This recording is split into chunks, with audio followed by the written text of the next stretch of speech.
तीनों अनाथ हैं, चूज कर ले तुझे किसके साथ शादी करनी है।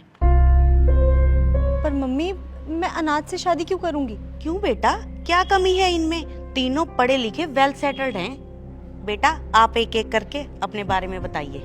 मेरा नाम करण है और मैं एक डॉक्टर हूँ। अगर आप मुझसे शादी करोगे तो मैं आपको ज़िंदगी में किसी चीज़ की कमी नहीं रहने दूँगा। हाय, मैं रोहन हूँ, मैं एक इंजीनियर हूँ। मैं भी आपको बहुत खुश रखूँगा। हाय, आई एम हर्ष। मेरा खुद का होटल है और अगर तुम मुझे चूज़ करोगी तो मैं तुम्हें पूरी दुनिया घुमाऊंगा। मुझे तो तीनों लड़के ही बहुत पसंद हैं। अब तू देख तुझे किससे शादी करनी है।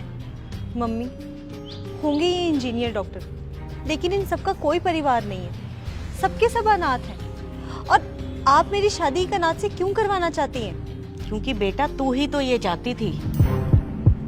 मम्मी, मैं पहले ही क्लियर कर दूं, मुझे वहां शादी करनी ही नहीं है जहां लड़के की फैमिली उसके साथ रहती हो।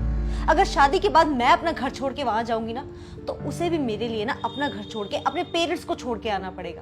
और मैं अपनी फ्रीडम के साथ कॉम्प्रोमाइज नहीं कर सकती। मैं लड़के के साथ रहना चाहती हूँ, उसकी फैमिली के साथ नहीं। पर बेटा परिवार तो जरूरी होता है। होता होगा मम्मी, लेकिन मुझे नहीं चाहिए। मुझसे ना ये सास बहू वाला ड्रामा नहीं झेला जाएगा। I want my peace and freedom.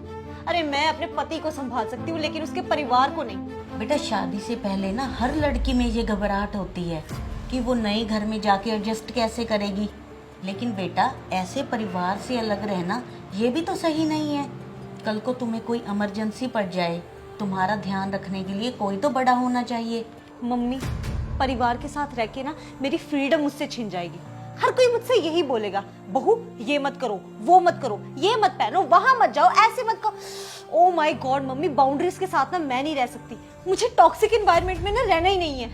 Mummy, मुझे ना अपनी लाइफ बस अपने पति के साथ जीनी है। ना होगी फैमिली, ना होगी कोई टेंशन। प्लीज अगर कोई ऐसा लड़का मिले ना तो मुझे बताना। देख जैसा लड़का तुझे चाहिए था वैसा ही तो ढूंढ के दिया है मैंने। तू यही चाहती थी ना कि उसकी कोई फैमिली ना हो। देख इनमें से किसी की भी फैमिली नहीं है ना। अब तुझे कोई रोकने टोकने वाला, ये अपने काम पे चले जाएंगे। तू जैसा मर्जी खा, जैसा मर्जी पहन, पूरी लाइफ एंजॉय कर अपनी जैसे मर्जी। ना ही कोई परिवार की टेंशन, ना ही कोई टॉक्सिसिटी। यार मम्मी, ऐसे थोड़ी होता है। अरे बेटा यही तो मैं तुम्हें समझाने की कोशिश कर रही थी।